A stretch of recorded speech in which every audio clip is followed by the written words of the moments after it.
오늘 우리들에게 주시는 말씀은 출애굽기 32장 25절에서 29절입니다.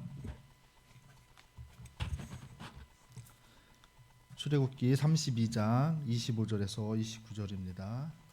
우리 앞에 화면을 보시고 우리 같이 한 목소리로 합독하시겠습니다. 모세가 본즉 백성이 방자하니 이는 아론이 그들을 방자하게 하여 원수에게 조롱거리가 되게 하였음이라. 이에 모세가 진문에 서서 이르되 누구든지 여호와의 편에 있는 자는 내게로 나오라 하매 레위 자손이 다 모여 그에게로 가는지라. 모세가 그들에게 이르되 이스라엘의 하나님 여호와께서 이렇게 말씀하시기를 너희는 각각 허리에 칼을 차고 진 이문에서 저문까지 왕래하며 각 사람이 그 형제를, 각 사람이 자기의 친구를, 각 사람이 자기의 이웃을 죽이라 하셨느니라.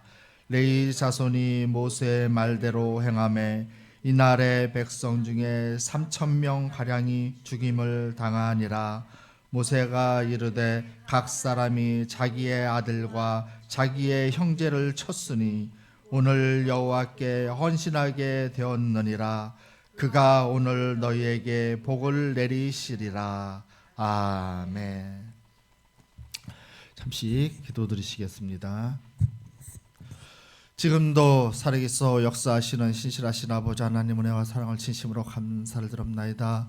오늘 아버지 하나님 이렇게 예신기회로 인도하여 주셔서 또한 하나님의 백성들, 사랑하는 하나님의 자녀들에게 하나님의 말씀으로 전할 수 있도록 인도하여 주시니 감사합니다. 아버지 하나님, 저는 아무것도 아닙니다.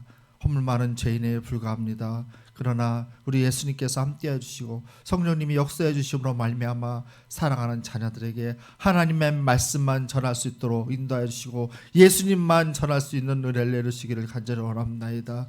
우리 사랑하는 자녀들의 마음의 면을 열어주시고 눈을 열어주시고 귀를 열어주셔서 인간의 말이 아니라 오로지 예수님의 말씀으로 알아들어 그 말씀을 마음판에 심으며 그 말씀대로 지켜 행하여 하나님의 영광을 나타내고 예수님을 기쁘시게 하는 믿음의 삶을 살 수 있도록 인도하여 주시옵소서. 또한 아버지 하나님, 이 예심기회를 위해서 수고하고 봉사하는 손길들, 예배를 위해서, 예배당을 위해서, 우리 공동체를 위해서 수고하고 봉사하는 손길들마다 하나님 은혜를 내려주시기를 간절합나이다. 그들에게 더욱더 은혜를 내려주심으로 말미암아 예수님으로 충만한 우리 모든 예심기회 성도들이 될수록 인도하여 줄로 믿사옵나이다. 이 시간 성령님이 충만하게 역사해 주셔서 악한 마귀 사탄 예수님 그리스도로 물리쳐 주시옵시고 오로지 하나님께 영광을 돌리고 하나님을 기쁘시게 하는 믿음의 예배 시간이 될 수 있도록 인도할 줄로 믿사오며 모든 것을 우리에게 구원과 생명을 주시기 위해 십자가에서 돌아가시다 부활하신 우리 구주 예수님 그리스도로 받들어 간절히 감사하며 기도드렸사옵나이다. 아멘. 감사합니다. 오늘 이렇게 이영지 목사님께서 말씀을 좀 하셔서 이렇게 여러분들에게 말씀을 전하게 하신 하나님께 먼저 영광을 돌립니다. 저는 성남에 있는 광성교회라고 해서 거기서 저희 집사람이 담임 목사입니다. 저는 저희 집사람이 먼저 신학을 공부해서 담임 목사가 됐고 원래 우리 장인어른께서 개척하신 것을 이어받아서 하고 있습니다. 저는 세상에서 공부하다가 명퇴하고 또 하나님 인도해 주셔서 이렇게 목회의 길을 가게 됐습니다. 그래서 목사 된 지도 한 몇 년, 한 3, 4년밖에 안 되고 참 부족. 이영지 목사님하고 신대원은 동기더라고요. 저는 주간을 다녔고 목사님 야간 다니셨는데 몰랐죠. 또 기회를 통해서 알게 돼서 이렇게 또 됐습니다. 그래서 부족한 것이 많이 있지만 사람의 말이 아니라 하나님의 말씀인 줄 아시고 그런 마음으로 우리 같이 말씀을 나눠서 저도 은혜 받고 또 여러분들도 은혜 받는 귀한 시간이 되었으면 감사하겠습니다.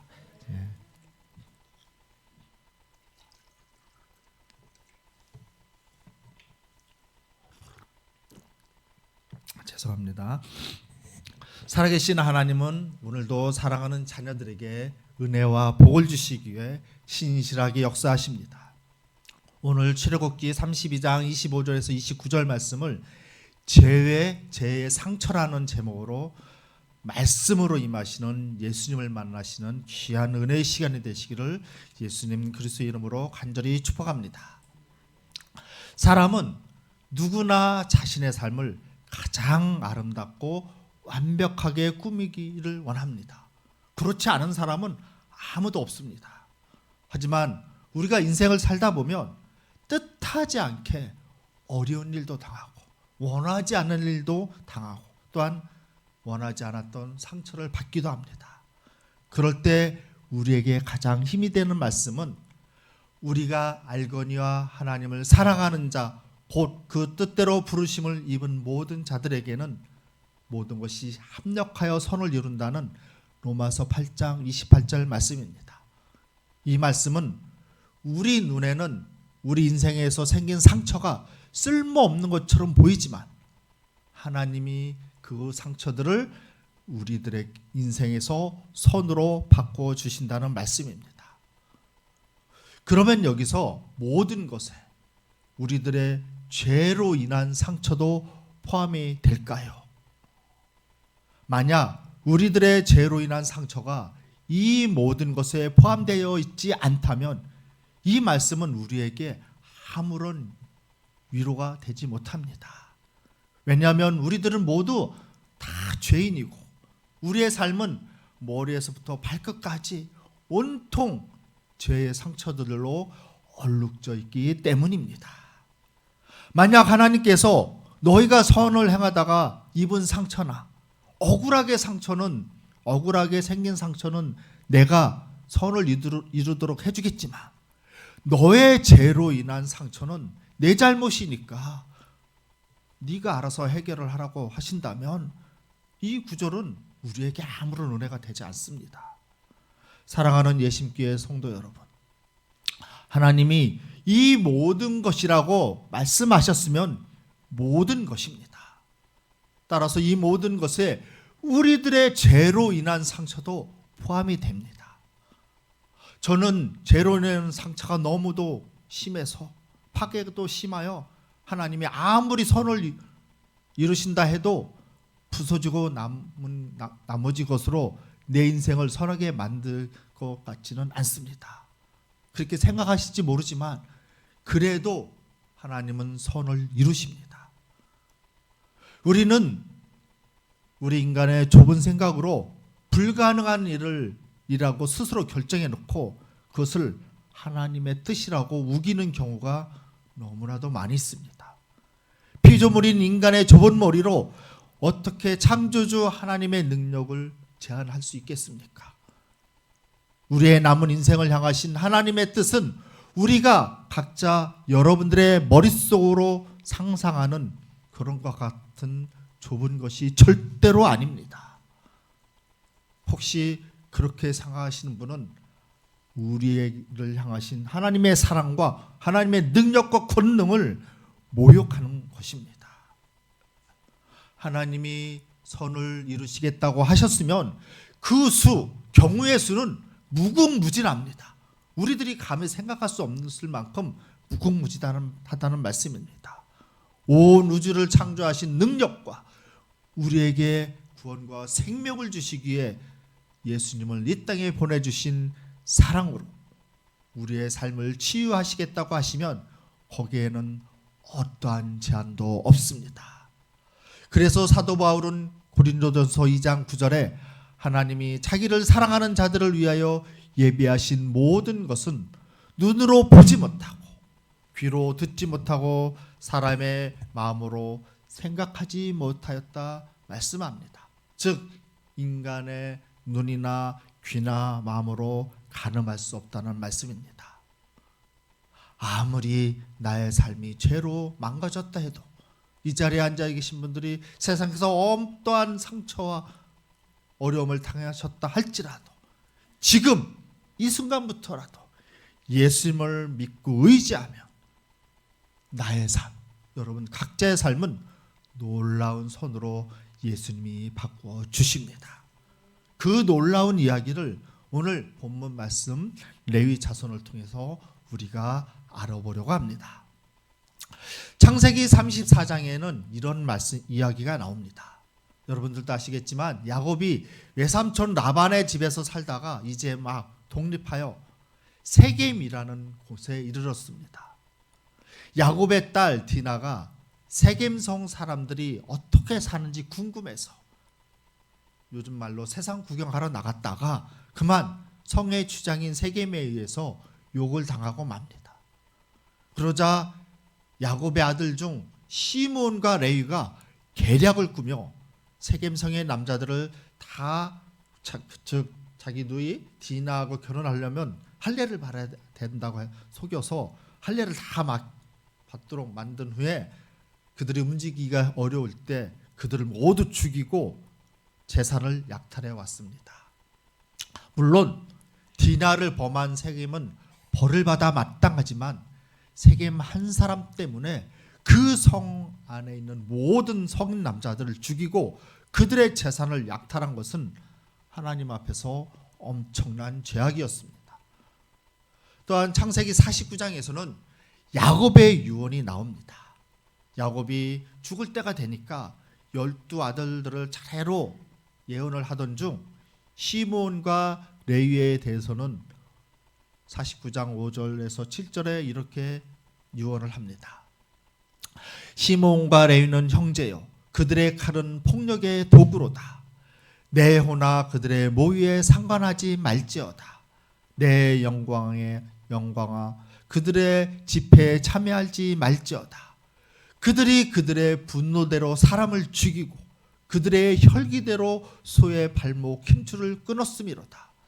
그 노염이 혹독하니 저주를 받을 것이요 분기가 맹렬하니 저주를 받을 것이라. 내가 그들을 야곱 중에서 나누며 이스라엘 중에서 흩으리로다. 아멘. 이 말은 들으시면서 좀 생각하시기 힘드셨겠지만 이 말은 엄청난 저주입니다. 세상의 어떤 아버지이건 자기가 죽을 때 유언하면서 자기 아들에게는 마음껏 축복을 하고 싶어 합니다. 야곱도 그랬을 것입니다. 아무리 자기 자녀들이 속을 썩이는 자식이라 할지라도 자기 자녀들에게 축복을 빌어주는 말씀을 유언을 했을 것입니다. 근데 야곱의 유언은 야곱이 혼자 자기 개인으로 하는 예언이 아니라 하나님의 말씀을 대언할 수 하는 것이었기 때문에 자기 마음대로 할 수 없었습니다. 즉 입은 야곱이 말로 하지만 하나님이 주신 영감으로 그 자녀들 12지파 장차 이스라엘을 만들어가는 그 후손들에게 유언을 하셨다는 말씀입니다. 시므온과 레위는 그들은 살인자들이었으므로 하나님께서는 야곱의 입을 빌려 내가 그들을 야곱 중에서 나누며 이스라엘 중에서 흩으시겠다고 그들을 저주하셨습니다. 이 말씀은 앞으로 이스라엘 족속이 가나안 땅을 차지해도 그들은 땅을 차지하지 못한다는 뜻입니다. 이게 얼마나 무서운 저주냐 하면 경찰이 없던 그 시대에는 각 족속 또는 각 가족이 서로 똘똘 뭉쳐서 스스로 자기들을 보호하며 살아야만 했습니다. 그런데 하나님께서 시므온과 레위가 죄를 지었기 때문에 그들의 후손들을 사방으로 흩어서 살도록 만드시겠다는 것입니다. 또 땅이 없으면 평생 남의 종살이를 하면서 얻어먹으며 살아야 합니다. 시므온과 레위 지파는 앞으로 자기들의 땅이 없이 이리저리 떠돌며 거지같이 살 거라는 말씀입니다. 이것이 얼마나 무서운 저주입니까? 한 족속에 대해 이것보다 더 무서운 저주는 찾기 힘들 것입니다. 물론 이방 족속은 하나님이 저주를 하셨지만 이스라엘 민족 그것도 12지파를 만들어서 이스라엘을 번영하게 하셨고 창성하게 하신다는 그 하나님께서 그 두 족속에게는 이렇게 저주를 하신 것입니다. 그러나 시므온과 레위가 이런 저주를 받은 것은 모두 자신들의 죄 때문이었습니다. 그 후 400년의 시간이 흘러 모세가 이스라엘 백성들을 거느리고 출애굽하여 시내산에 이르자 모세는 산에 올라가 40일 동안 금식을 기도를 하며 하나님께 십계명을 받았습니다. 그런데 모세가 산에 올라가 있는 동안 이스라엘 백성들은 하나님을 버리고 금송아지를 만들어 섬기며 온갖 방탕한 죄를 저질렀습니다. 산에서 내려와 이 광경을 본 모세는 정말 기가 막혔습니다. 그 때의 상황이 바로 오늘 본문 말씀입니다. 모세가 이스라엘 백성들을 향하여 너희 중에 누구든지 여호와의 편에 있는 자는 내게로 나아오라 말하자 26절에 레위 자손들이 모두 모세에게 나왔습니다. 모세는 그들에게 각각 허리에 칼을 차고 진 이문에서 저 문까지 왕래하며 왔다 갔다 하며 각 사람이 그 형제를, 각 사람이 자기의 친구를, 각 사람이 자기의 이웃을 죽이라 명령합니다. 즉 불경한 짓을 한 사람들을 죽이라고 명령한 것입니다. 그러자 레위 사람들이 이 말씀에 순종하여 백성 중 약 3,000명을 죽였습니다. 그런데 우리가 여기서 한 가지 생각해 볼 것이 있는데 왜 하필 하나님께서 각 사람에게 직접 자기의 형제, 친구, 이웃을 죽이라고 하셨느냐는 것입니다. 죽이더라도 물론 같은 족속이었더라도 잘 모르는 사람들이 있을 수 있습니다. 아니 먼 친척, 먼 사람은 잘 몰랐을 것입니다. 그런데 하나님은 그 사람들을 모르는 얼굴을 가서 찾아서 죽이라고 하지 않으시고 형제, 친구, 이웃을 죽이라고 하셨습니다. 이런 것을 보면 하나님은 참 잔인하신 분입니다. 인간적이지 않으신 분이십니다. 그런데 여기에는 깊은 의미가 담겨져 있습니다. 레위 자손들이 그렇게 함으로써 이스라엘 백성들을 향하신 하나님의 마음을 조금이라도 이해하라는 의미입니다. 형제들을 칼로 죽여야 할 때, 그 이웃을 죽여야 할 때 얼마나 그들의 마음이 아팠겠습니까? 그들이 기뻐서 자기 형제나 이웃을 죽였겠습니까? 절대로 그렇지 않았을 것입니다. 지금 이스라엘을 징계하실 수밖에 없는 하나님의 이 마음도 지금 그렇게 아프시다는 것입니다. 우리는 우리의 죄 때문에 하나님이 우리를 징계하시거나 치셔야 하실 때 하나님 아버지께서는 결코 기쁜 마음으로 그래 너 죄 졌네 잘했다 하면서 기쁘게 치시지 않습니다. 죄 때문에 고통을 당하는 것은 우리만이 아니라 우리를 자녀 삼아 주신 하나님께서도 우리의 고통을 함께 나누시기를 원하십니다. 따라서 우리는 우리의 죄로 인한 징계가 왔을 때 물론 그것을 깨닫는 것도 믿음이 있어야 깨닫습니다. 또한 믿음이 있어서 이것은 내가 하나님께 범죄했기 때문에 이런 어려움이 생기는구나 하는 것을 인지하신다면 빨리 하나님을 기억하시며 회개하시기 바랍니다. 그래야 하나님의 마음을 편하게 해드리는 것입니다. 또 세월이 흘러 우리 신명기 33장 9절에서 11절을 보시면 이제는 모세가 죽을 때가 됐습니다. 그래서 모세도 죽기 전에 야곱처럼 이스라엘 지파들을 위해서 축복을 합니다. 그러면서 그 모세가 레위 지파에 대해서 유언을 한 축복을 하는데 그는 그의 부모에게 대하여 이르기를 내가 그들을 보지 못하였다 하며 그의 형제들을 인정하지 아니하며 그의 자녀를 알지 아니한 것은 주의 말씀을 준행하고 주의 언약을 지킴으로 말미암음이로다. 주의 법들을 야곱에게 주의 율법을 이스라엘에게 가르치며 주 앞에 분향하고 온전한 번제를 주의 제단 위에 드리리로다. 여호와여 그의 재산을 풍족하게 하시고 그의 손의 일을 받으소서. 그를 대적하여 일어나는 자와 미워하는 자의 허리를 꺾으사 다시는 일어나지 못하게 하옵소서. 아멘.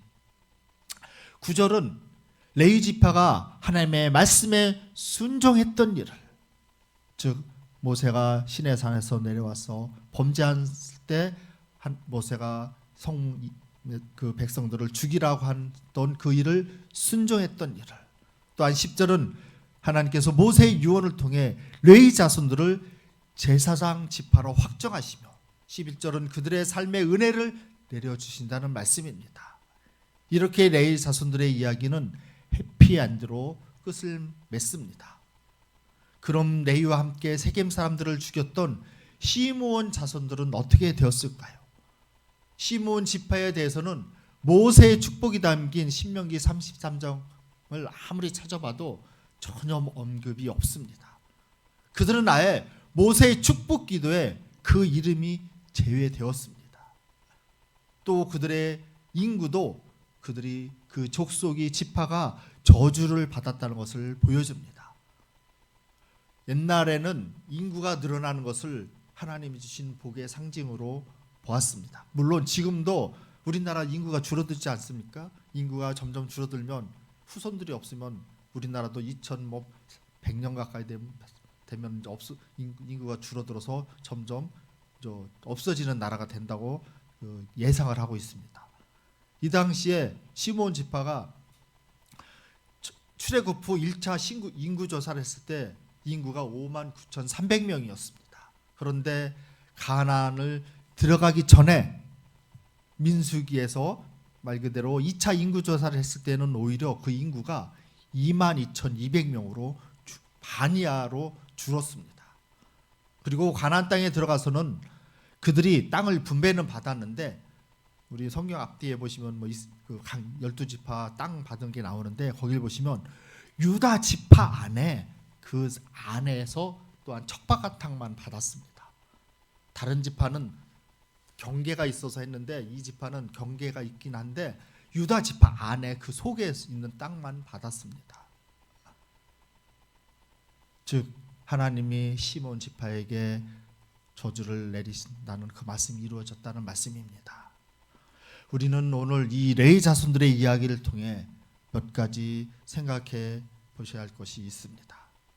첫째, 레위 지파에게 주었던 저주의 모양이 그대로 축복의 모양이 되었다는 말씀입니다. 저주의 내용은 그들이 자기 땅을 갖지 못하고 사방에 흩어져 살아야 한다는 것이었는데, 레위 자손들은 하나님께 순종했기 때문에 하나님께서는 그 저주를 취소하시지 않으셨습니다. 하나님이 내가 충성했으니까 이제 그 저주를 취소했다 하면서 말씀하시지 않았습니다. 그러면서 가나안 땅에 노른자를 주겠다. 전에는 땅을 안 주겠다고 했는데 이제 다시 조정을 해서 노른자 땅을 주겠다고 말씀하시지 않으셨습니다. 만약 그렇게 하셨다면 또한 레위 자손의 이야기는 우리에게 또한 별로 위로를 주지 못합니다. 왜냐하면 우리의 죄로 인한 상처들 가운데는 그 파괴가 너무 심해서 하나님이 취소하시면 인간 세계에 지나온 역사가 흔들릴 수밖에 없습니다. 하나님은 질서의 하나님이십니다. 정의의 하나님이십니다. 그 질서를 막 흩으시면서 역사하시는 분은 아닙니다. 물론 특별하게 역사하실 때도 있습니다. 우리 여호수아가 아말렉과 싸울 때 태양이 움직이지 않고 정지되어 있지 않았습니까? 그것은 이 세상을 운영하신 하나님도 정말 중요할 때는 그렇게 역사하시지만 대개 인간 세계를 그렇게 운행하시지는 않습니다. 레위 지파가 흩어져 살아야 한다는 그 모습은 변하지 않았지만 그 의미가 완전히 달라졌습니다. 혹시 레위 지파가 흩어져 사신 건 여러분들 아실 것입니다. 모여서 살지 않았습니다. 하나님이 말씀하신 대로. 전에는 이 레위 지파가 흩어져 살았다는 것은 땅도 같이 없기 때문에 아까 말씀드린 것처럼 거지로, 자기들의 땅이 없으니까 지금이야 뭐 지식사회고 2차 산업 있고 살지만 옛날에는 다 땅을 가지고 거기서 생산해서 먹을 것을 얻어서 살았습니다. 그래서 이 사람들이 땅을 갖지 못했다는 것은 거지로 남의 종살이를 하거나 업신여김을 받으며 흩어져 살았다는 의미입니다. 그렇지만 이제는 레위 지파는 제사장으로서 존경과 사랑을 받기 위해 흩어지게 되었습니다. 또한 경제적으로도 백성들이 바치는 11조를 통해 전혀 어려움이 없이 살 수 있게 되었고, 또한 레위지파를 대적하거나 미워하는 자들을 하나님께서 허리를 꺾으신다고 하셨어요. 그 정도로 축복을 하셨습니다. 즉 레위지파를 보호해 주겠다고 말씀하셨습니다. 그리고 레위지파가 전국에 흩어져 살아야 한다는 것은 다른 지파들에게도 큰 복이 되었습니다. 만약 레위지파가 이스라엘 온 땅에 흩어져 있지 않고 다른 지파들처럼 한 곳에 모여서 머무른다면 백성들이 이 레위지파는 하나님께 제사를 드리고 또한 하나님의 말씀을 가리키는 사람들입니다. 하나님의 제단을 섬기는 사람들입니다. 이 사람들이 한 곳에 머물러 산다면 하나님의 말씀을 듣고 싶거나 배우고 싶을 때마다 가까운 레위지파 가까운 곳에 인접한 지파들은 금방 올 수 있었겠지만 아마 먼 곳에 떨어져서 사는 지파들은 제사장들이 있는 곳까지 왔어야만 했습니다. 또한 구약 시대에는 제를 지을 때마다 소, 양, 비둘기 등 속죄 제물을 하나님께 바쳐야 했습니다.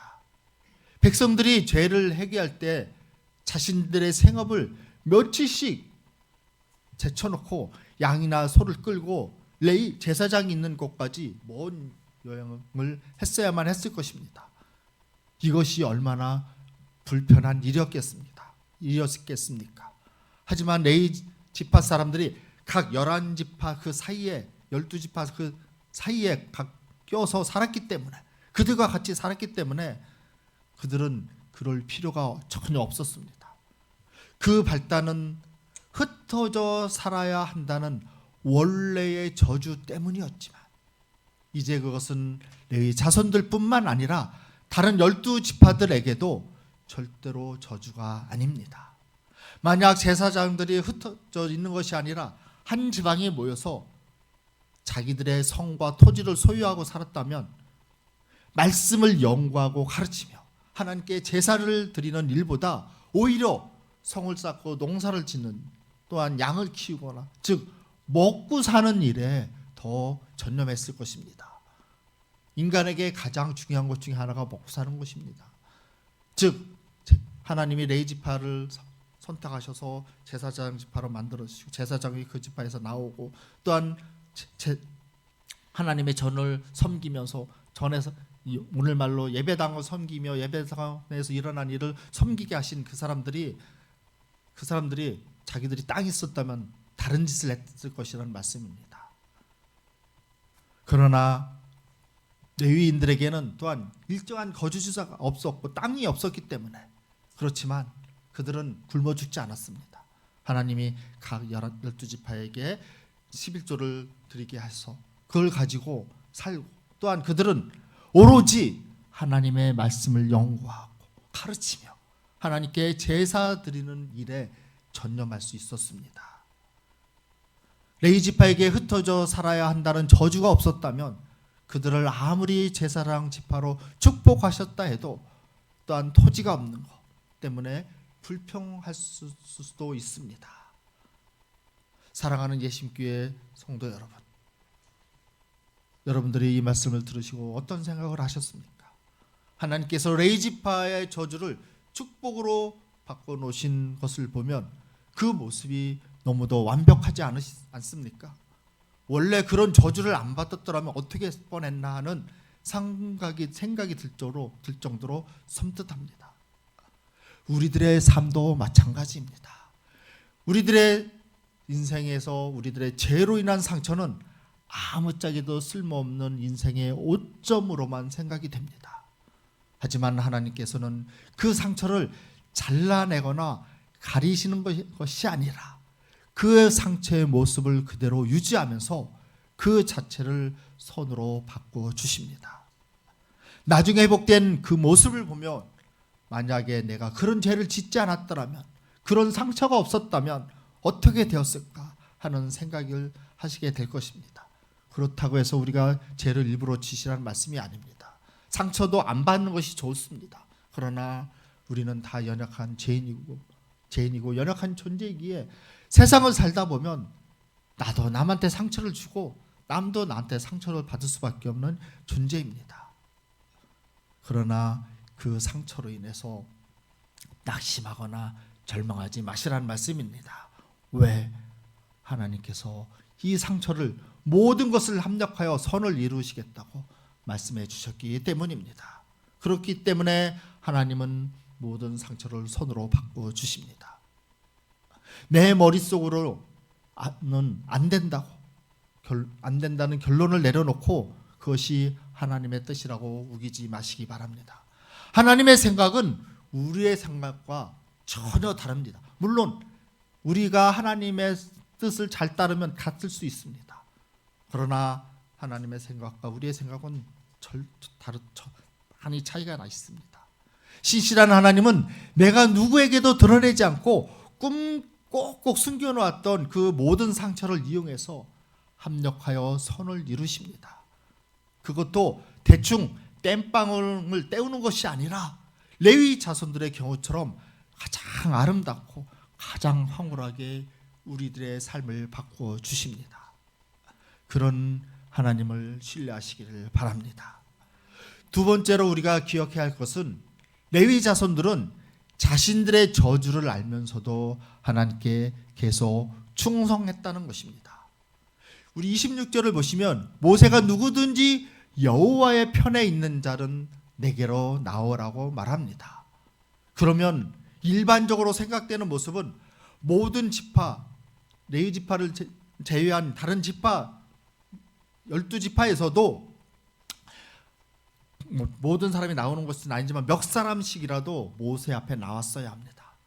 그런데 그렇지 않았습니다.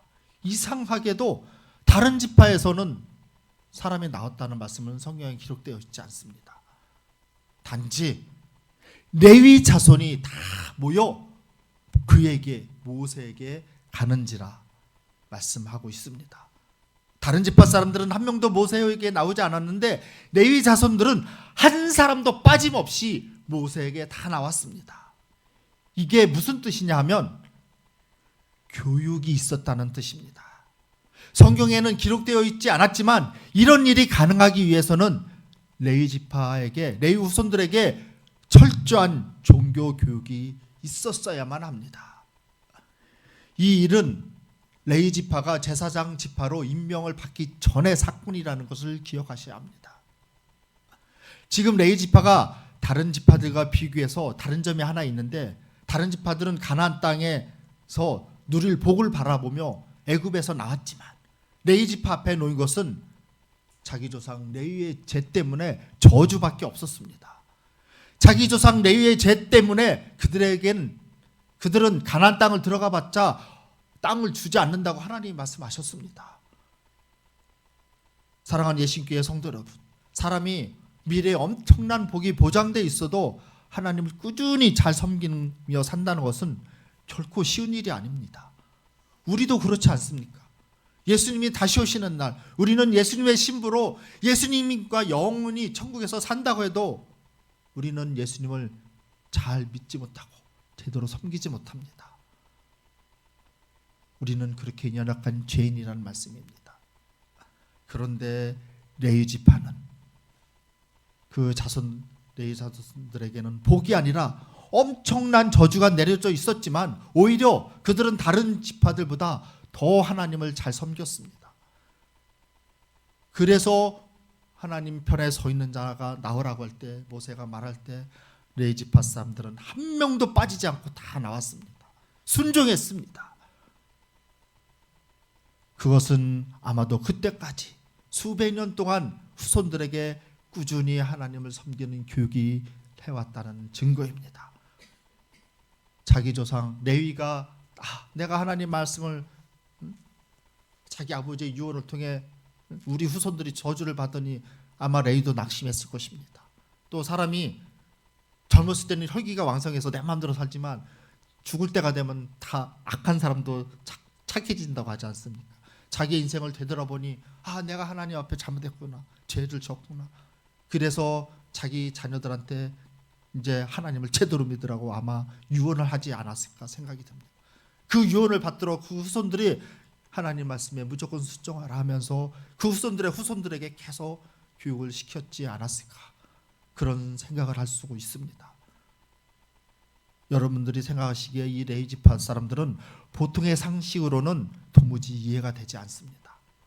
그 저주는 자신들의 조상 레위 때문에 하나님이 직접 야곱의 입을 통해 내리셨습니다. 그러면 그들은 아마 하나님께 충성해서 뭐하냐, 하나님이 우리를 저주하셨는데 우리가 하나님께 충성해서 무엇을 하느냐, 왜 충성하느냐고 하는 것이 일반 보통 사람들이 내린 결론인데, 레위지파는 그러지 않았습니다. 도대체 레위지파 사람들은 무엇을 바라보았기에 하나님이 내리신 저주가 있었음에도 불구하고 수백 년 동안 꾸준히 하나님을 잘 섬겨왔던 것일까요? 그것은 레위 자손들이 율법이 아니라 하나님의 사랑을 믿었던 것입니다. 율법만 바라본다면 그들에겐 소망이 없고 마땅히 당해야 될 형벌이었지만, 그들은 하나님의 자비하심을 바라보았습니다. 꾸준히 하나님을 바라보며 섬기면 하나님이 결코 자신들의 미래를 그런 저주 가운데 방치하실 분이 아니라는 것을 믿었던 것입니다. 우리들도 마찬가지입니다. 율법대로 우리가 모든 것을 다 받아야 한다면 우리에겐 도무지 소망이 없습니다. 아마 이 자리에 계신 분들 뿐만 아니라 저도 벌써 하나님이 손봐주셨으면 이 세상에 존재하지 못할 인간입니다. 하지만 우리가 섬기는 예수님은 우리에게 구원과 생명을 주시기 위해 십자가에서 죽으신 예수님이십니다. 즉 자기의 목숨까지 내어놓으신 분이십니다. 율법으로 보자면 하나님이 우리에게 예수님을 이 땅에 보내주실 이유가 아무것도 없습니다. 우리가 죄를 지었으니 우리는 죽어 마땅한 존재입니다. 따라서 하나님이 예수님을 이 땅에 보내주시지 않아도 우리는 아무런 할 말이 없는 존재입니다. 그렇지만 하나님은 저와 여러분들에게 예수님을 보내주셨습니다. 율법의 하나님이 아니라 우리에게 구원과 생명을 주시기 위해 하나뿐인 자기 아들 독생자 예수님, 그분을 보내주신 사랑과 자비의 하나님이시기 때문입니다. 지금 이 자리에 계신 분 중에 나의 미래가 없다고 생각하시는 분이 있으시다면 우리를 위해 목숨을 버리신 예수님을 바라보시길 바랍니다. 예수님의 사랑과 자비 안에서 지금부터 우리는 얼마든지 미래가 있습니다. 하나님이 여러분들을 쓰신다면 엄청난 은혜가 있습니다. 그것을 믿으시기를 바랍니다. 지나온 뒤를, 과거를 바라보며 낙심하거나 절망하지 마시기를 바랍니다. 우리 하나님은 세상을 만드신 분입니다. 그런 분이 우리들의 미래를 제대로 좋은 곳을 인도해 주시지 않으시겠습니까?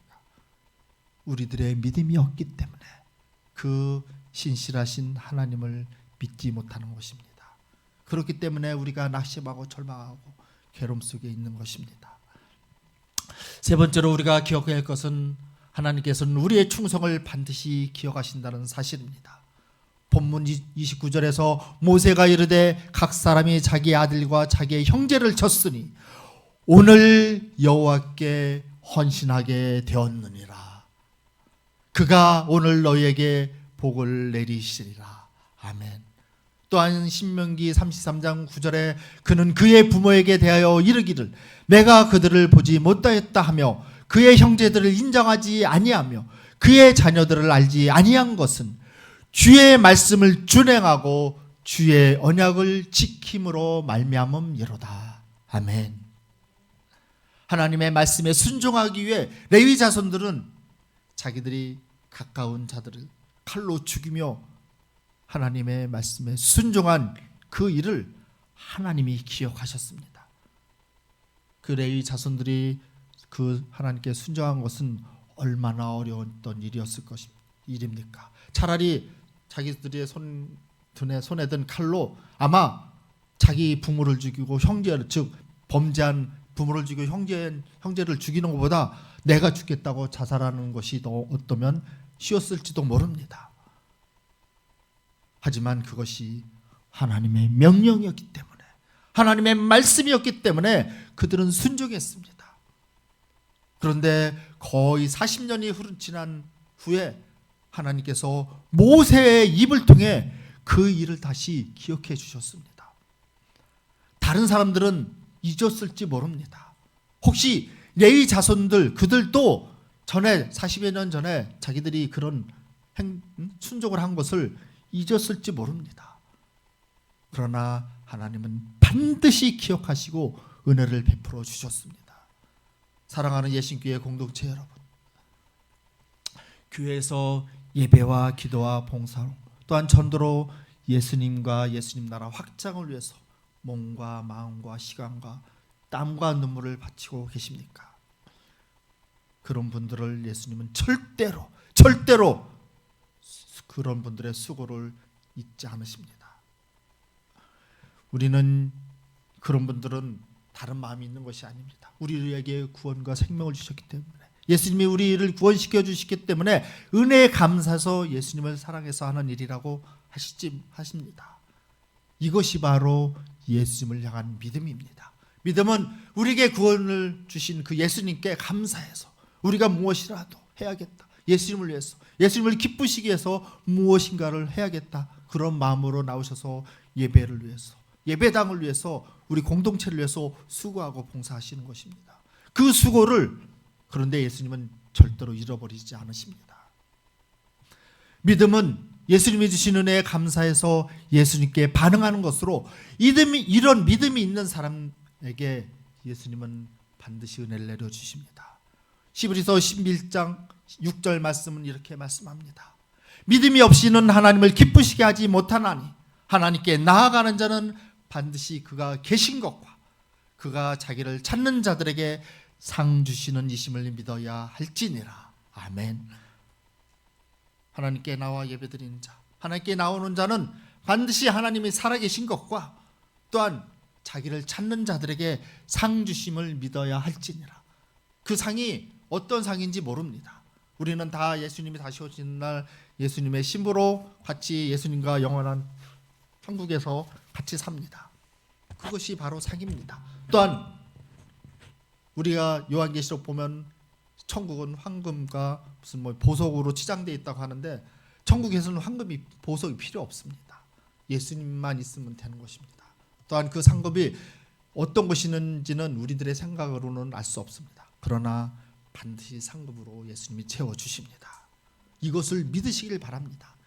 우리 인간은 동기부여가 있어야 어떤 일이든지 열심히 하는 경향이 있습니다. 그게 없으면 열심히 하는 마음이 없습니다. 하다가도 낙심하고 절망하면 안 해, 돌았습니다. 그렇기 때문에 우리 인간에겐 동기부여가 있어야 되는데, 그 동기부여가 무엇이냐? 바로 예수님이 은혜를 내려주시고 예수님이 상 주신다는 말씀인 것 같습니다. 상이 어떤 것인지는 모릅니다. 천국에 천국에는 돈이 필요 없습니다. 단지 예수님이 우리의 상급인 줄로 믿습니다. 네 번째로 기억해야 하실 것은, 하나님이 선을 이루신다고 할 때 그것은 우리에게도 좋은 일입니다. 어떤 사람들은 하나님께 복만 받으려고 하는데, 어떤 사람들은 하나님을 섬긴다는 것을 희생으로만 생각하여 영광은 하나님이 받으시고 나는 그저 아픔과 서러움을 꾹 참고 견뎌야 한다고 생각하시는 분들이 있습니다. 그러나 그것은 양쪽 모두 좋은 태도가 아닙니다. 하나님께 나오는 것이 복을 받기에 나온다? 물론 우리는 하나님이 복을 주셔야만 우리는 살 수가 있습니다. 여러분들이 오늘 예배드리러 나오신 것도 나오는 길에 어떤 일이 생길지 모릅니다. 그러나 무사하게 나오게 해주신 것, 이것도 하나님의 은혜입니다. 우리는 복 그러면 돈만 생각합니다. 아닙니다.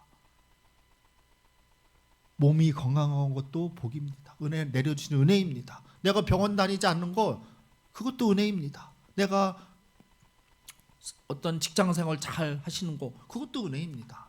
사업을 하시는 분 사업이 유지되는 거, 물론 어렵고 힘들 때도 있지만 그래도 유지되는 것도 하나님의 은혜입니다. 우리는 그런 하나님의 은혜를 받아야만 사는 사람들입니다. 세상 사람들은 자기의 힘과 능력으로 세상을 산다고 할지 모르지만 우리는 오로지 하나님 예수님의 은혜로만 살 수 있는 존재라는 것을 믿으시기를 바랍니다. 그러면 복만 바라고 또한 예수님을 믿는 것이 자기가 희생하는 것이라고 하는 것이 좋은 태도가 아니면, 그럼 어떤 것이 좋은 태도일까요? 그것은 바로 하나님의 말씀을 그대로 받아들이는 것입니다. 우리가 하나님의 영광을 위해서 살아야 하는 것은 맞습니다. 하지만 시편 57편 2절에 내가 지존하신 하나님께 부르짖으며 곧 나를 위하여 모든 것을 이루시는 하나님께로다. 나를 위해서 모든 것을 이루시는 하나님께로다. 아멘. 하나님이 나를 위해서 모든 것을 이루신다고 하십니다. 여러분 각자 한 분 한 분을 위해서 하나님이 이루어 주신다는 말씀입니다. 이 말씀은 뒤집어 보면 우리는 꼭 하나님의 영광을 위해서만 산다는 우리를 도구로만 보시지 않는다는 말씀입니다.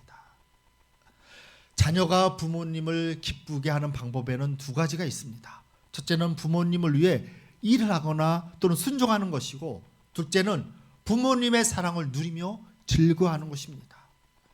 그런데 부모님의 사랑을 제대로 알지 못하고 받지 못하고 자란 분들은 하나님을 열심히 섬기는 것은 자녀로서 하나님을 열심히 섬기는 것은 좋아하지만 또한 내가 즐거움을 누리는 것을 좀 꺼려하는 분들이 있습니다.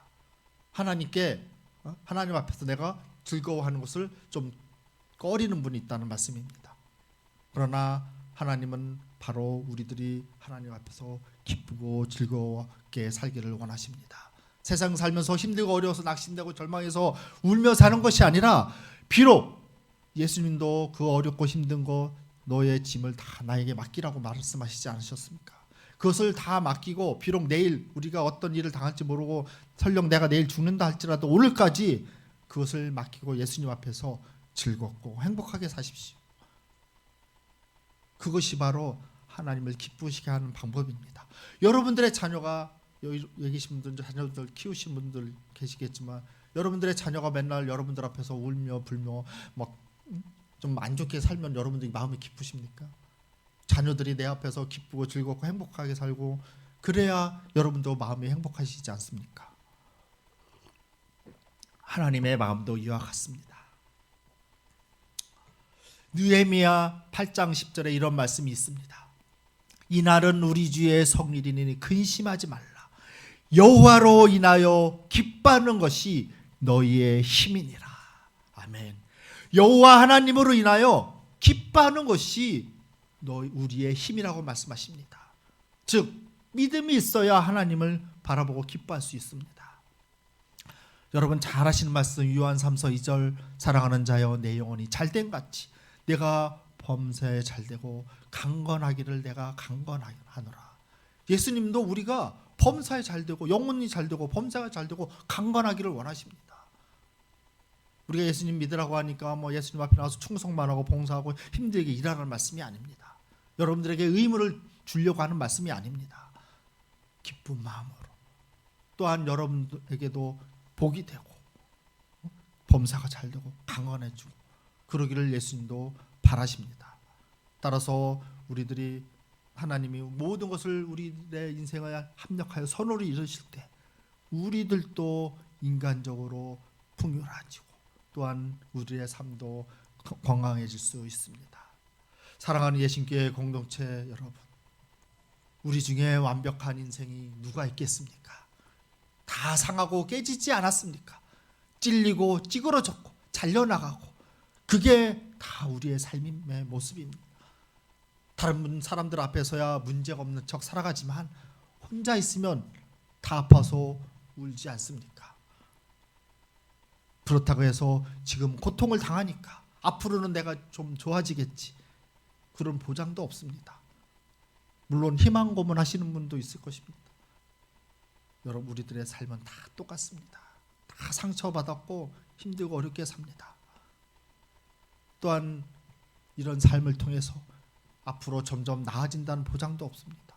그렇기 때문에 대충 하루하루를 하나님 믿는다고 하면서도 그냥 그저 그렇게 악하고 그저 그렇게 착한 일도 좀 말씀대로도 좀 살고, 그저 그렇게 인간의 본능이 있으니까 악한 일도 하고, 또한 그저 그렇게 비겁한 게 살고 미련하고 그렇게 사는 것이 우리 인생 아닙니까? 목사라고 이런 말씀 드리면 안 되겠지만 거룩하게 사는 거 없습니다. 똑같습니다. 여러분들하고 같이 마음에서 괴로움도 많이 느끼고, 물론 안 그러려고 노력은 해야 되겠지만 똑같은 인간입니다. 하나님 앞에 우리는 모두 다 죄인입니다. 즉 우리들 자신을 보아서는 소망이 없다는 말씀입니다. 레위 자손들이 바라보았던 사랑과 자비의 하나님을 바라보아야만 합니다. 우리는 구원자이시자 구세주이신 예수님 그리스도를 바라보아야만 합니다. 우리에게 구원과 생명을 주시기 위해 십자가에서 돌아가신 예수님을 바라보며 꾸준히 지속적으로 예수님을 바라보며 충성하시기를 바랍니다. 그러면 사랑의 예수님께서 우리의 모든 죄의 상처를 아름답게 손으로 바꿔주십니다. 각자 인생에 어떻게 바꾸실지 저는 모릅니다. 아마 여러분도 모릅니다.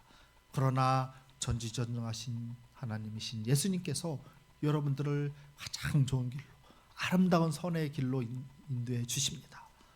아울러 우리는 그렇게 되기 위해 다시 오시는 예수님을 바라봐야 합니다. 예수님은 반드시 다시 오신다고 말씀하셨습니다.